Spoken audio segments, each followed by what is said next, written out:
Howdy, everyone. Welcome. Glad you joined us today on this wonderful Monday.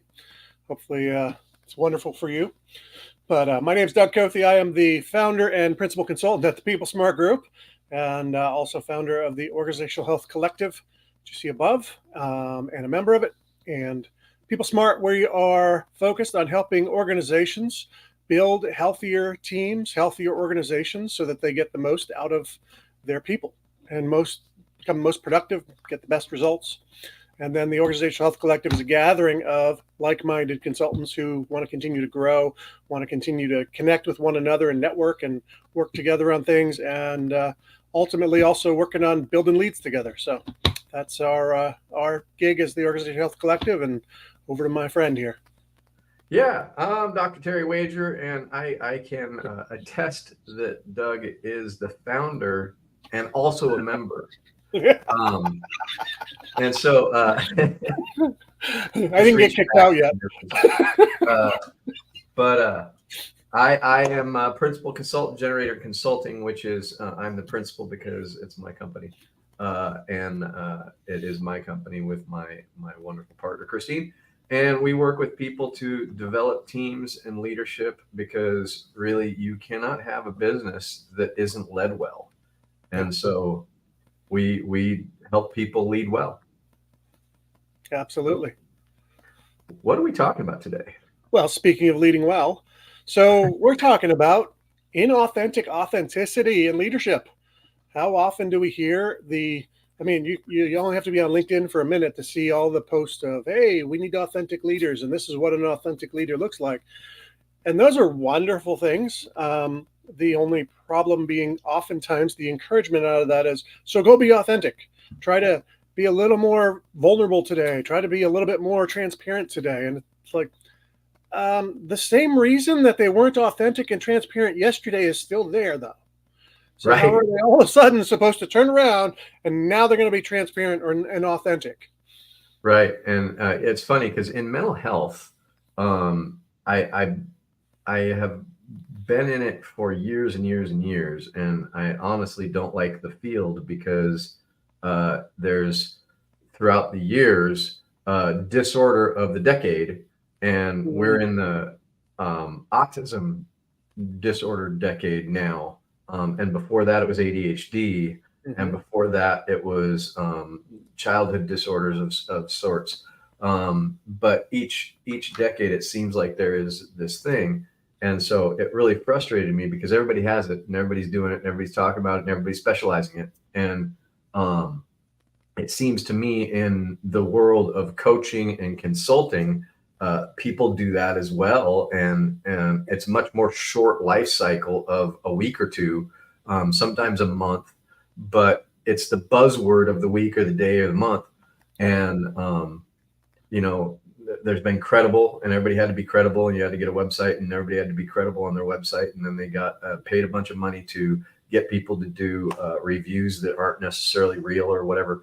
And then they had to, be vulnerable, and everybody had to go and cry on LinkedIn and look at me, I'm vulnerable. That's not vulnerable. That's ridiculous. And there's all kinds of things like that, and authenticity is one of them now. Finding your purpose was one for a while, and Simon Sinek wrote 2 books that made him millions of dollars, and everybody is still looking for their why. And now we're hit with this authenticity thing, and everybody is attempting to be authentic by trying to figure out, I'm looking to be authentic. I'm going to see what Doug says about it, and then I'm going to try to be what he says instead of actually get authentic. Yeah. And so that's the problem that we're having, and nobody really knows how to be authentic because they're looking outside of themselves. Well said. Yeah. Yeah, and so the problem's not in being authentic. The problem is no one knows what they're doing because all they're trying to do is look at characteristics and put those on, rather than do the deep work that's needed to deal with the things that keep me from being authentic, the fears that I have, the triggers and trauma that I might have with having been authentic in the past to someone who abused me out of it. All those different things that are there underneath that are all the flags that go, don't do this, are still sitting there, and we're sitting there going, oh, I need to be more authentic. And all that Right. leads to is being inauthentically authentic or running for the hills. Right. And one of our mentors talked about the three fears of the CEO or of the business person in general.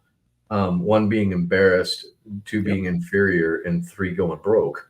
Right. Um, and those fears also cause us to hide ourselves rather than make ourselves vulnerable. And Hmm.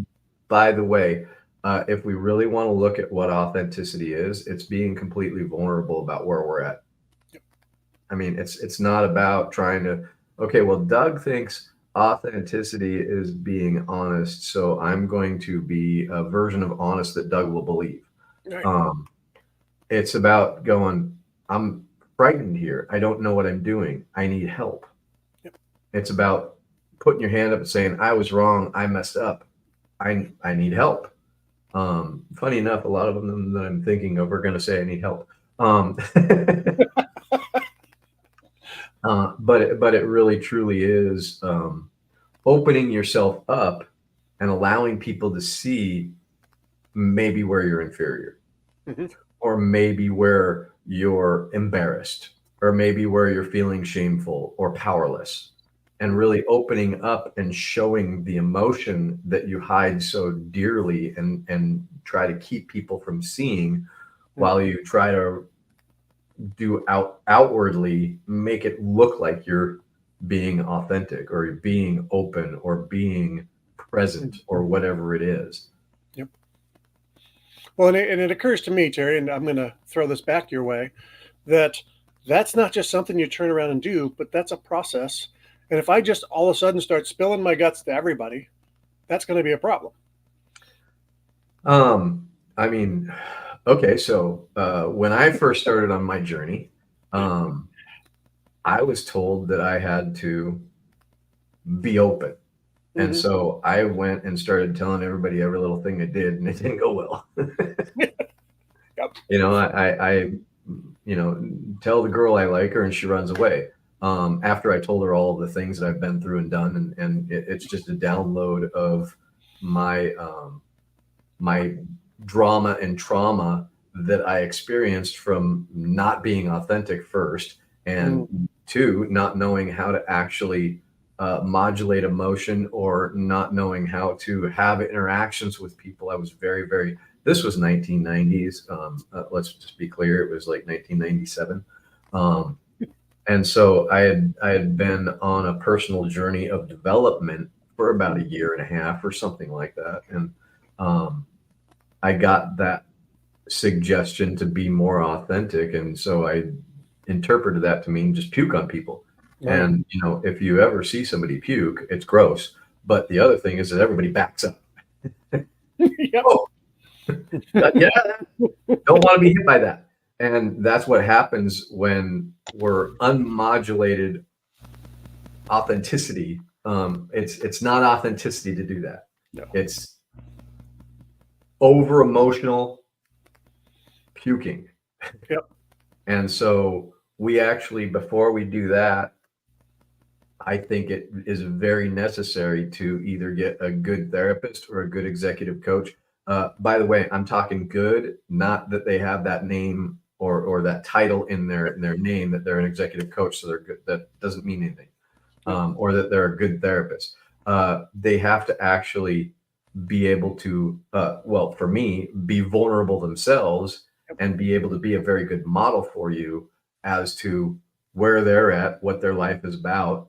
And then, and there's another thing that I just can't stand. And I've heard it in especially the money building and wealth building groups, is you have to get a coach that's made $1 million to be a millionaire, or you have to Right. have a coach that's hit $1 billion for you to actually get what they've done. You don't need that. You No. need somebody authentic, somebody genuine, somebody that's vulnerably connected to themselves, that can actually call you on your BS that you're not aware you're having.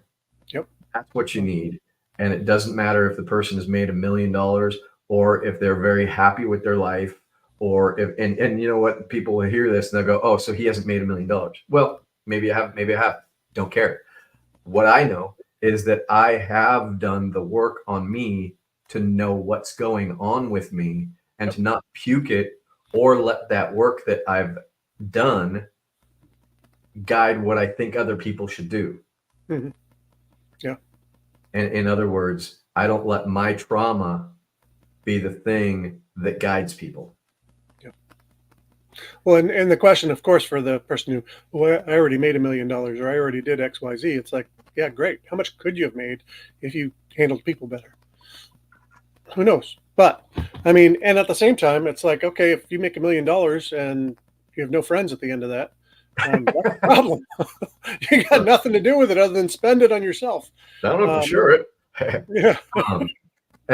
Yeah, and I think that the other piece of that is really important to me is it doesn't matter how much you make, it doesn't matter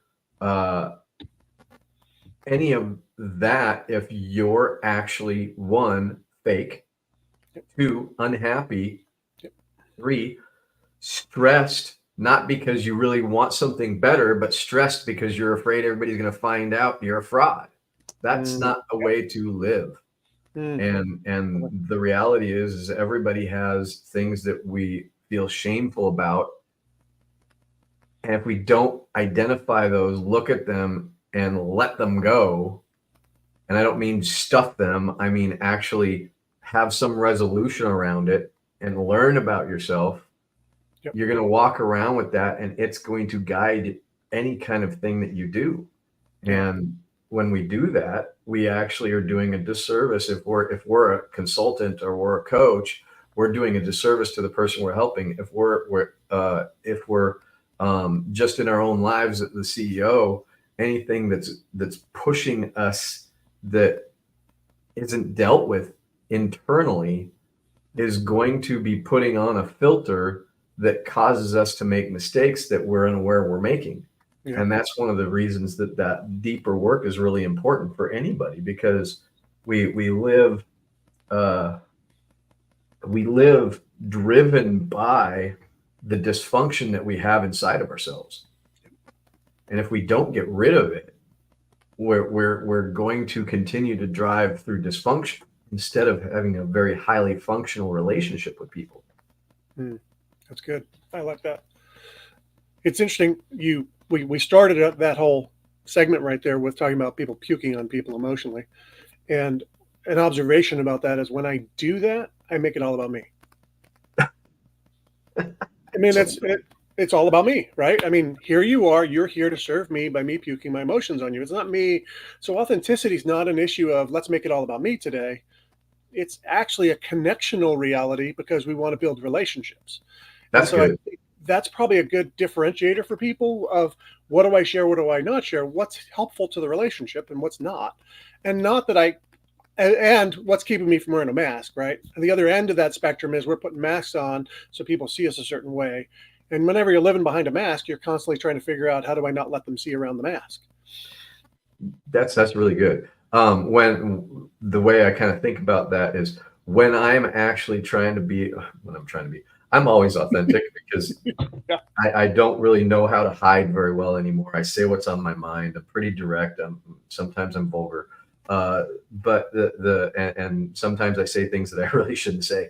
But the one thing is when I'm with somebody and I'm looking at what's going on in the interaction, the question I ask myself is what I'm thinking about sharing actually going to move the conversation and the situation that this person is in forward, or is it going to turn about me? And am I actually moving into more of a shine the light on me?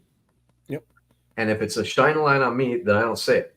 Yeah. It doesn't help. It may inform me about how I can help this person move forward, Yeah. but if it doesn't actually move them forward to say it, I don't say it.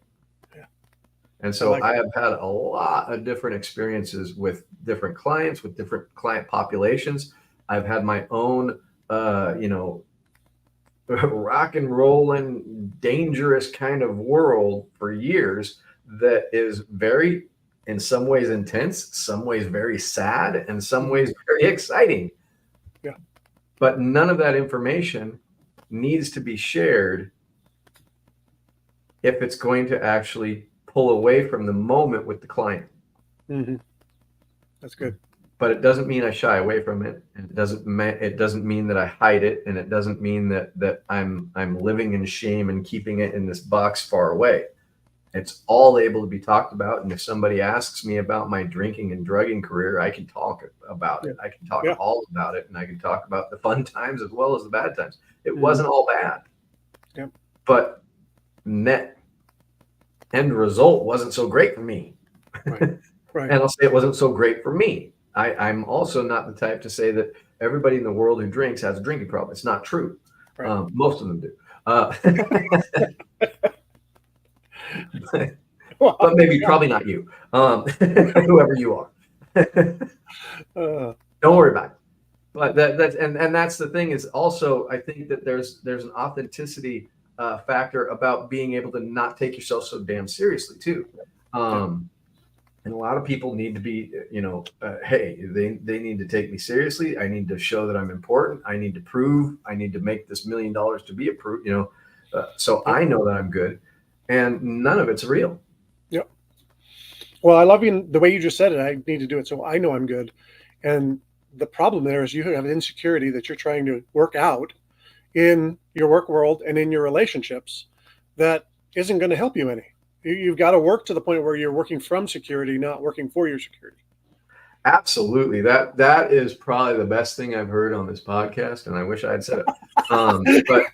And so I will say it again. I love what Doug just said right there is we have to work from our security, not for our security. That's how you put it, right? And that is such a good way to think about it, because if we're working for our security, we're trying to get somewhere, we're trying to prove something, we're trying to do something, and we're not actually in the moment, we're not being ourselves. We're trying to get somewhere where we're not, which means we're proving. And then it's all fear-based and trying to climb that ladder out of our fear into finally we made it.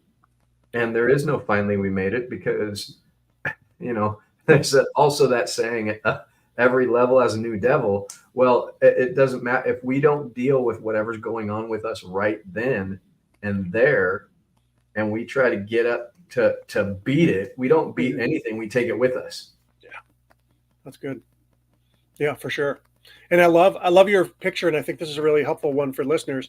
And I've used this for a long time in my life too, as the idea of the big spotlight, right? Am I turning the spotlight to me, or am I keeping it on the other person? And to be a good listener means I keep it on the other person. And the other piece I'm hearing is that you've got to be aware of context, right? What sharing fits context, and if it doesn't fit context, I don't bring it in. But it can't be. The other part I love that you said is, like, it doesn't mean you don't deal with your stuff, such that you're not sitting there. Because here's the thing: if I'm worried that someone's going to address a topic or come to a topic that I really don't want to be authentic about, what am I going to do? I'm going to do everything I can to steer the conversation away from that. Absolutely. And so now I'm worried about steering rather than listening, and I'm worried about steering rather than being productive in the conversation. And so I'm more worried. My fears, like you said, are my driver. How do I avoid getting? He's kind of getting close to that. I don't want to talk about that. I might be found out. And if I'm living there, I'm never going to be productive in a conversation or helpful to the other person. Absolutely. And I think that, too often people are doing a tap dance, and they're doing a little bit of a show, trying to prove again that everything's okay, or things are going to be okay, or they have this plan, or they, whatever it is that they think the other person's supposed to know. And they're going from a place, which is really funny. And I used to do this too. Like, oh God, Doug's going to find out. Right. Yeah. Doug's going to find out. And I'm living with this freaking voice in my head, but right here going, they're going to find out. They're going to find out. They're going to find out. Meanwhile, I'm sitting there tapping and trying to twist and turn and show you all of the moves that I got so that you don't find out I don't know how to dance. They're like, well, I'm proving that I do. No, you are frenzied. Yep. And you're bouncing all around, and you're actually making everybody sick here. There's a little motion sickness because you are not comfortable. Yeah. And as a result, we're uncomfortable now, and we don't actually want to be involved in that. And what happens is our attempting to prove ourselves, our attempting to show that we know what we're doing with our little song and dance, what we do is actually disprove anything and create discomfort that isn't the good kind of discomfort that we grow from. It actually separates. Yeah. Yep. And there's too much separation, and there's too much. And I don't know if you go on to LinkedIn and go, oh my God, here we go again.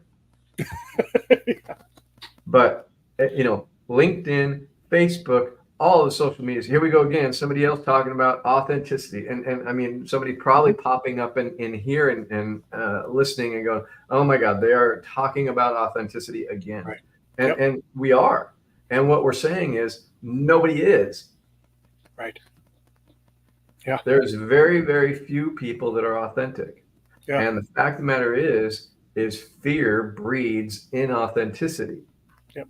And so as we're sitting here talking about authenticity, as most people are talking about authenticity, it becomes a marketing message that they're trying to prove to you that they have some. Yep. And that they're going to help you with it if they're a coach that's coaching around being the authentic leader. And the fact of the matter is they're full of crap because they haven't done the work. They picked up the word and they put a program around it. Yep. And that is the least authentic ever. Yeah. Yeah. And what we really got to do is we got to stop and go, wait a minute. Why are we even talking about this? Yep. Why is it even important? And then we go back to the result that the person is looking for rather than the little strategy or the little marketing message or the program that I'm trying to sell. Yep. Well said. Because what I might be trying to sell isn't as important as where they're trying to go. Mm-hmm. Yeah. Well said. Yeah. And it's also not going to drive. So what I'm trying to sell is not going to drive a person to dig deep. It's going to drive them to the very thing that we're getting, which is people wanting to put on the characteristics of authenticity, but without the authenticity they're in, So that's where so many coaches end. It's like, okay, here's what authenticity, these are the characteristics of it, go be it. It's like, go be it doesn't work because I can't be authentic if I haven't done the work, again, to be secure in myself. So I don't have to sit here and try and manage everybody else, to work through the fears that I have. And so some of that hard work that we've got to do, I love that you said, look, a good therapist, a good executive coach are vital because we need a safe space to work a lot of that stuff out first before we're at that place of security to actually enter in securely. And so just to tell someone, oh, go put on authenticity, just go share a little more transparently, that's going to be a negative, not a positive, because they're going to share transparently to the wrong person. It's going to bite them, and then they're going to get less transparent and less authentic. Right. That is a really good point. Something else that kind of flashed on me as you were talking about that is emotional intelligence. That's another one that came up, it came up in the 90s and it hasn't gone away as far as emotional intelligence, but you ask people how they're becoming more emotionally intelligent. And what they do is they say, well, I'm practicing emotional intelligence. Yeah. What does that mean? Well, it has 5 areas. And one is emotional regulation. What's an emotion? Well, it's when you can control your anger. Anger is a behavior, guys. It is not an emotion. And so right there, you're starting to have problems. But emotional regulation is part of emotional intelligence, but people don't know how to regulate emotionally. What they do is they stuff it and then they pretend they regulate. They lie to themselves. And then being empathic listeners. Yes, but what is that? How do you do that? That is something that is a skill that is taught, but it can't be taught when I got a bunch of crap going through my head about what they might think about me. Yeah. And we have to actually address that in some kind of not program, but some kind of personal work that I can actually be there and listen without my own agenda or without my own taking care of me and organizing you so you don't trigger me. Yeah. And then, motivation. Well, the fact of the matter is motivation comes from emotion. It does not come from thinking. I can think all day about the things I want to do, and I can sit on the couch doing it. The thinking, not the doing. Yeah. Right. But if I'm emotionally discouraged and emotionally disconnected and emotionally despairing, it doesn't matter how much I think I should be doing it. I just get more shameful that I'm not. Yeah. And if I can't identify those emotions, then I am not emotionally intelligent. I'm emotionally avoidant. Yes. And that's what our country is on the whole, is emotionally avoidant. And we're conflict avoidant. And we have a lot of problems with avoidance instead of getting in there, putting my hand up and saying, I'm scared to death and I'm going to do it anyway. Mm. And then instead of people saying, I'm scared to death, I'm scared, but I'm going to be reckless and do it anyway. They're like, then they go to the other side. It's like, no. We're going to walk through courageously, identifying emotion as we go, identifying what's not working in our lives and what's not working in our relationships, and be present to make the changes so that we get the results that we really, truly want. Not the ones that we think that, well, my friend Doug would think this is cool, so I'm going to go for that. And then I'm going to be unfulfilled because I didn't go for what I was really looking for. I went through what I thought he might think I would want. Yep. And we all live that way instead of being that one true self that we are. Yep. And I don't want people to go off and go, oh, my own truth. No, it's not my truth. Right. No. It is the truth of who you are. Yeah. And we don't get to decide that. We get to uncover it. Well said. I cannot decide who I am. I have to uncover it by looking at me. And I have to do that with someone who can look at me without trying to sway me into believing what they believe. Mm-hmm. And the way I would put that is, we're talking about working with somebody who is a very good caregiver, not a caretaker. And the difference between the two is very subtle because they're doing the exact same behaviors, but a caregiver is not putting themselves in the middle of it, spotlight. A caretaker is. Yeah. A caretaker, it's about the taker. A caregiver, it's about the person who they're giving care to. And when we can get that right, we start to see a very big difference in the results of everyone. Yeah. Well said. I appreciate that. Yeah, that distinction, I had never even heard of that or thought about that, but caretaker versus caregiver. But what a great example of, hey, am I here for your sake or am I here for my sake? So important. And it's interesting. I was thinking just of my own story when I started my own company, and I'm in the middle of going to networking events, going to all these things to try and meet people. And it took me a while. I knew it was there, but it took me a while to figure out that I was being driven at most of the networking events by anxiety and fear. My anxiety over, I need to get people to buy into what I'm doing. I need to convince them. I need to win people over. And so the more I'm there doing that, then all I'm trying to do is turn conversations to my agenda. Anything they said that I could funnel into something to do with what I do, I'm trying to do that to them, right? And so it's like, I got a program for that. Yeah. How great a conversation are we having? Oh, not very good one, because everything I do is about me, and everything you say is leading to me. It's all about me in the end of the game here, and we're going to figure this thing out. And so it took me, that realizing the anxiety that was driving me, realizing the fears that were driving me, and being able to go, wait a second here. You know what? I gotta let this take care of itself. I need to be here to be with people. And if my networking is not about just being together with other people, making connections and being vulnerable and authentic myself and letting them be vulnerable and authentic and not trying to steer everything to me, I'm not going to have a network. Yeah.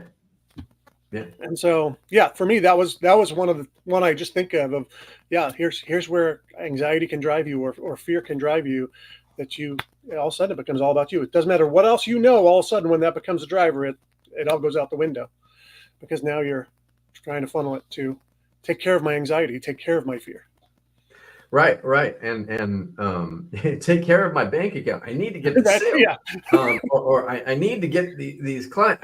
This is the perfect client for me. And we make it about us instead of being of service. Yeah. And, for me, it all goes back to, spirituality for me. And the reason it goes back to spirituality for me is because when I was having all of my problems number one, I wasn't spiritual. In fact, I turned away from everything spiritual, and I was like, Yep. not going to do it. Never again. Don't like it.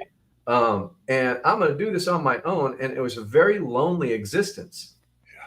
And whether you're a Christian or a Buddhist or a Muslim or Jewish, it doesn't matter what faith you have.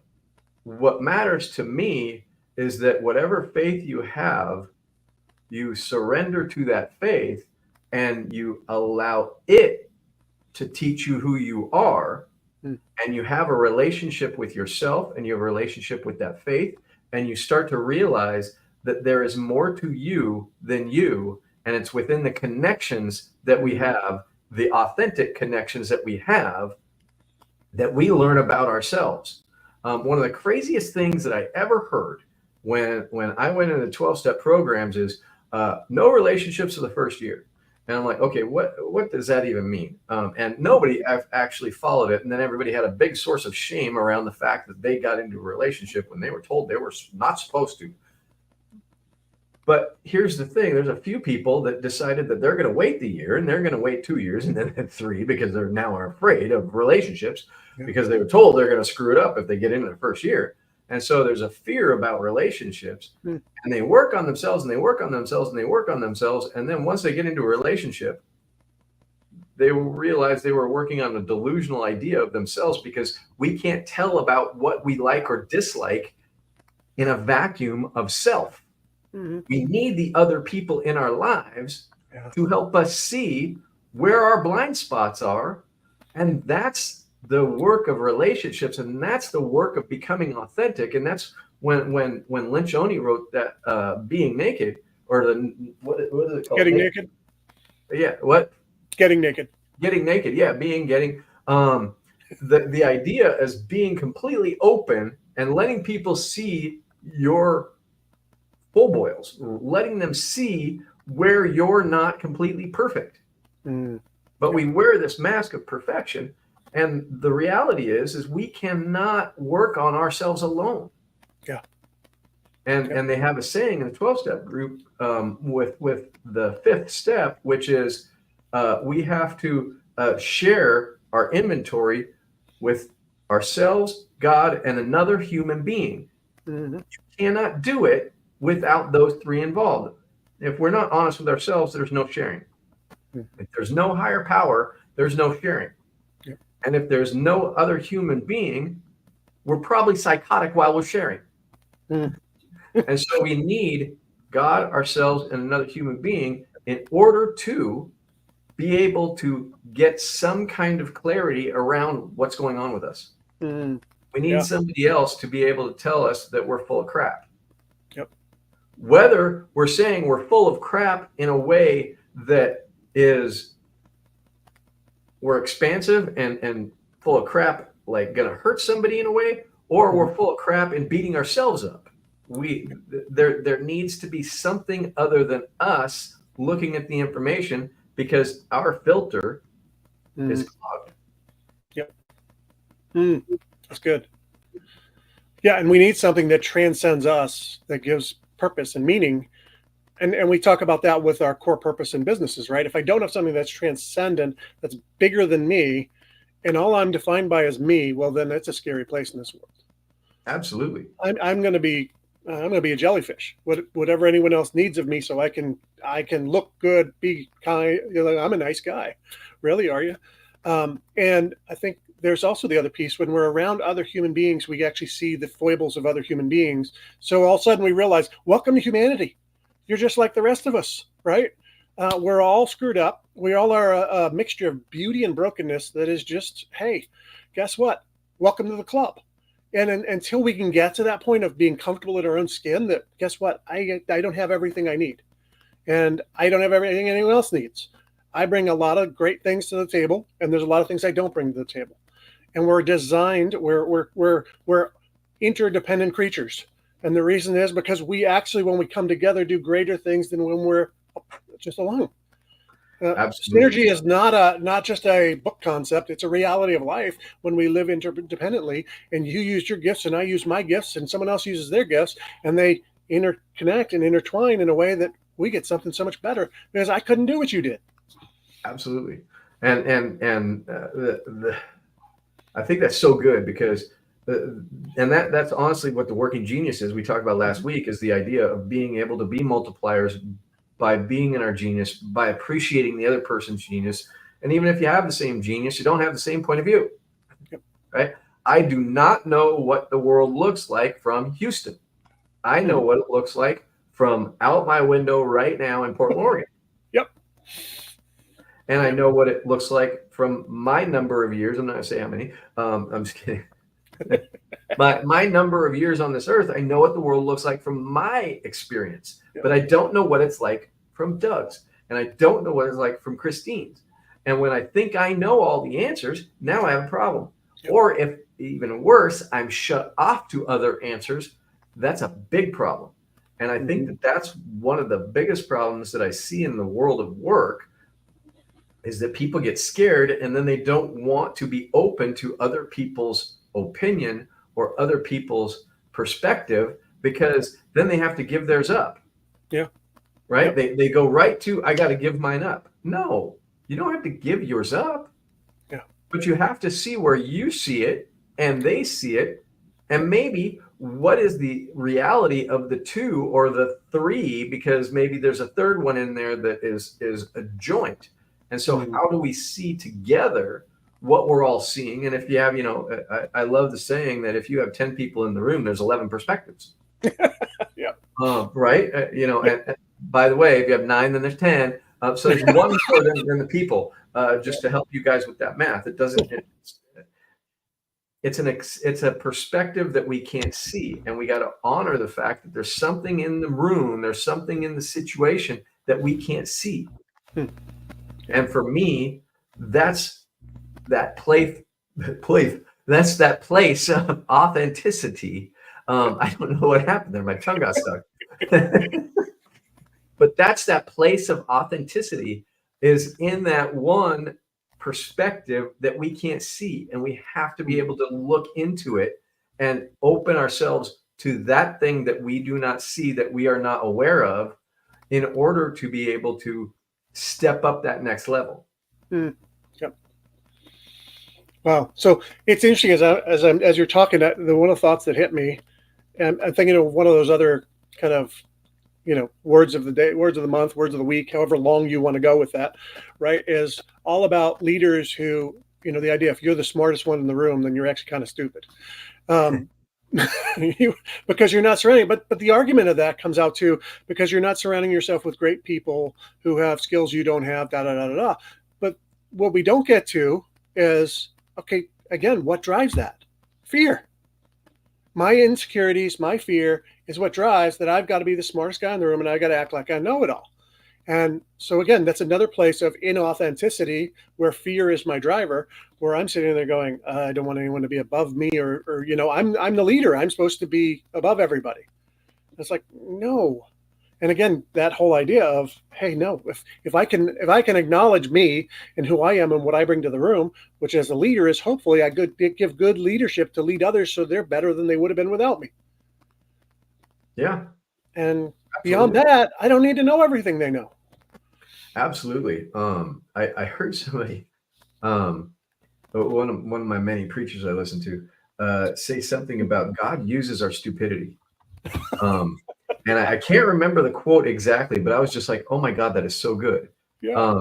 We're going to make mistakes, but the mistakes we make and the stupid ideas that we come up with that just happen to work, it's because there's something being used in that. And if we can open ourselves to that, if we can open ourselves to the idea that we don't know everything, and that we're not the smartest person in the room, because the fact of the matter is even if I'm the smartest person in the room, I'm not the smartest person in the room.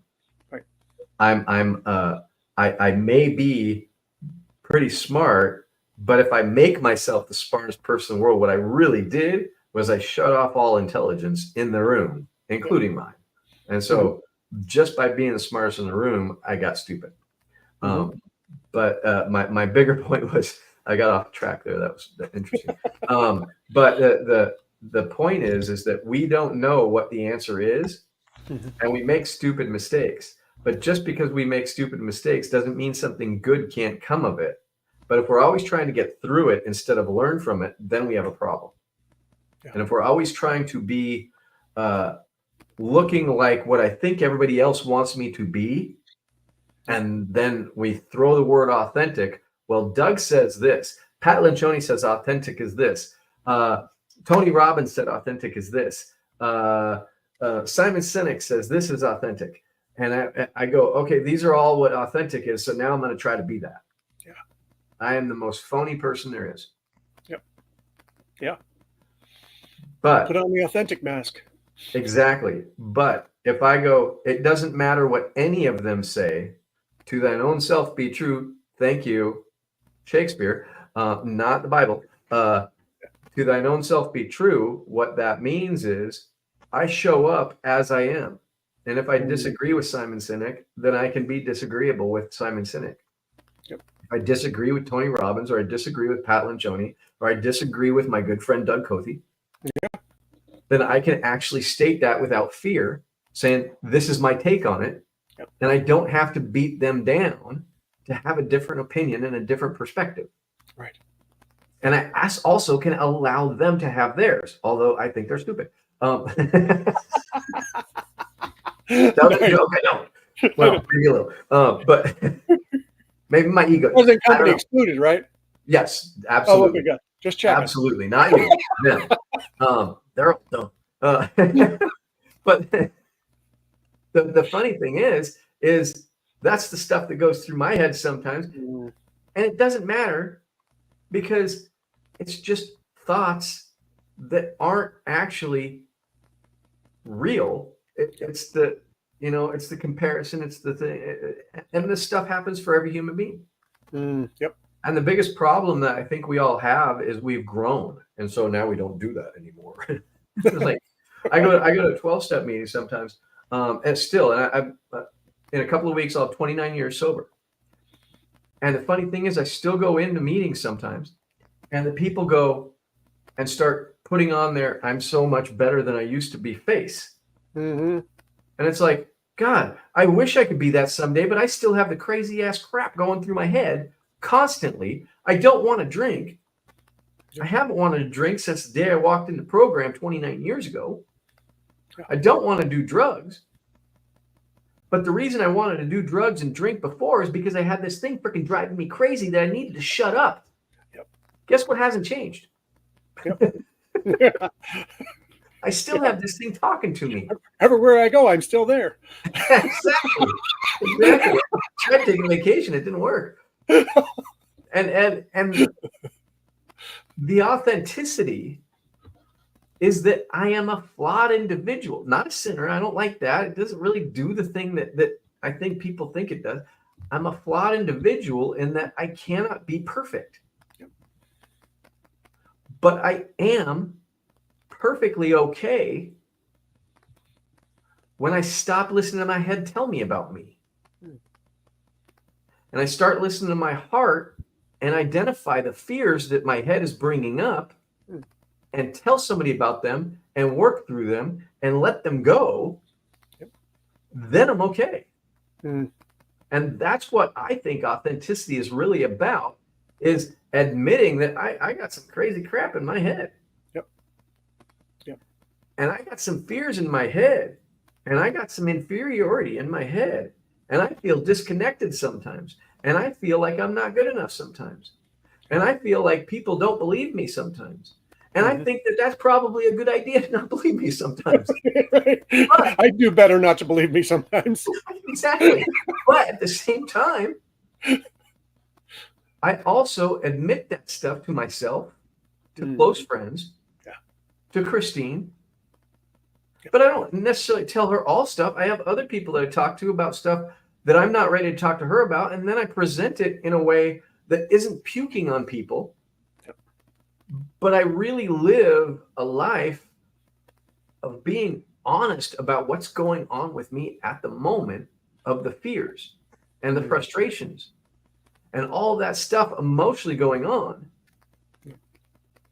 And I don't let the emotions drive me out of avoidance. I let the emotions drive me out of passion for helping people to make that kind of discovery of themselves. Mm. And I think that that's really the key to authenticity, is really stop running from the fear and face it. And all kinds of people say that too. That's a marketing message now too. But what does it mean and how do you do it? And that's one of the things, I don't mean to move into a pitch or anything, but the fact matter, that's one of the things that I help people do the most, is to really identify what's going on with them so they don't have to have that fear driving them into their next bad decision. That's good. Yep. Mm. Wow. And how, just even thinking that through in terms of the authenticity and people's need there. I love that you laid out, hey, look, I've got a few friends that I process this with. I've got Christine I process this with. And those safe spaces create so that you can be authentically you with other people because you've now gotten it out. And I think one of the pieces that so many people don't realize is the longer it bounces around in here, the worse it's going to get. I got to get it out there to be able to deal with it, right? If I just hide it, I'm trying to hide it from myself too. Oh, I don't have any fears. I'm the most courageous human being on the planet. Yeah, good luck with that. It actually is going to become more of a problem and drive you all the more you don't talk to someone about it, the more you don't have those close relationships and those close contacts. And one of the things I see, and I'm sure you see as well, is I think the most lonely people in most businesses are the CEOs. Absolutely. Because they're trying to go one way to a board, if they have a board, or if it's a private company, maybe there's not a board they're answering, maybe it's a family, maybe it's someone else. But then they're also have another direction where they're like, well, I don't want to share everything with my direct reports, which of course you wouldn't. You want to be, again, authentic and share what is contextual. But they don't have the relationships outside of the work that are an opportunity for them to unload. Opportunity for them to go, this is what I'm thinking about myself. This is the fears that are going on inside of me when I'm sitting here in this board meeting, or I'm sitting here in this other meeting, or I'm confronting my COO on something. Well, good. Let's talk about that fear, right? But if you don't have a space to an outlet and a safe space to process those things and to get them out there, it's just going to keep growing. Yep. Yeah. And as that happens, it snowballs into more problems. Mm-hmm. And one of our friends, who maybe we don't know that well, but we've heard many times talk, Cody, said on one of the podcasts from the Table Group, the most, I can't remember how it goes now, but the most effective leader, I believe, is the most self-aware. And really that's what we're talking about, is if we want to be effective leaders, we have to become self-aware. And when we become self-aware, we become more authentic, because the reality is if we're not aware of ourselves and we haven't done the work and we're not putting ourselves out there vulnerably, then we're not going to be effective. Yep. Wow. So thinking through just kind of a landing space for this, for people listening, how would you land the plane for them in terms of what next steps? I don't land. I just keep flying. Well, I know that's what I'm trying to help you land. I normally don't either, but I'm getting asked the question, so hey. Yeah, and so I think that the reality of landing the plane is really making a decision whether you want to be the authentic person or not. And if the answer is yes, I do want to be authentic, then start talking to somebody, find somebody to work with around the blind spots that you have, and start opening up to them. And now I wouldn't just go hire somebody and open up. Develop a dialogue with them and interview them to see where they're coming from, and if they're actually worth the time talking to open up to, and are they direct? And so this is the way I would look for somebody. This is the way I would look for somebody for knowing if I'm going to work with them or not. Are they direct? Are they going to call me on my BS? Are they going to be compassionate about my fear? And are they going to hold space for me while I go through the avoidance. Because the fact matter, we're all going to avoid a little bit. Mhm. Yep. Some avoid a lot. Right. Are they going to have my best interest in mind, or are they going to have their program in mind? Yep. And then finally, are they going to be able to help me put the path forward for me to make progress on those blind spot areas, for me to actually have what I'm looking for out of becoming more authentic? And I'd say those are the 5 things. And I cannot repeat them because I just made them up right there and I don't remember. Watch the recording again. Watch the recording again. But that's the thing that I think. And if you want to work on your stuff, then find somebody that can help you dive into it and get honest with yourself. And I guarantee 100% that if you start working on yourself and you start identifying your emotion and letting some of that stuff out, you're going to have a change in your life that is amazingly different about how you see the world and how you see other people and how you show up in it. Yep. I would throw in one thing, and you can tell me your thoughts on this, Terry, but I would also encourage those that are doing that, for the long-term sustainability, you also need to be building friendships that you can go deep in. Absolutely. Because you can do all the counseling work, you can do all the coaching work, but honestly, long-term sustainability, you need some friends that fill in, that you can practice this stuff with, that you can continue to build the connection longer term, and who become your safe space, that you're not constantly having to go to a therapist for that. They're coaching you, they're helping you, they're bringing it out, they're creating the initial safe space. But if you will not build those relationships with friends, and I'll say for me as a guy, we as guys have a terrible time making those sorts of friendships. I don't know why. We're dysfunctional beyond where the ladies are. Ladies seem to connect a little quicker and deeper than we do. We tend to go play together. But you need more than play friends. You need friends you can actually have deep conversations with. And those can't just wait until after you finish with therapy. Those got to start now, so that you're building that relationship alongside for the long haul. Absolutely. And I'll tell you, the truth of my experience was, mine was much more from friend relationships. Mm-hmm. Where I interviewed people. I didn't necessarily know I was doing that, but I would interview them about where they're at, what's going on, and I'd share a little bit of my stuff, not puke on them, but a little bit of my stuff. Yep. And see what I got in return. And if it was a reciprocal kind of relationship, it grew into that. Yep. But and the idea, share the crazy, and share the vulnerable, and share and see what happens, and put yourself out to experience that. And that's what it's all about, is being able to be open to sharing.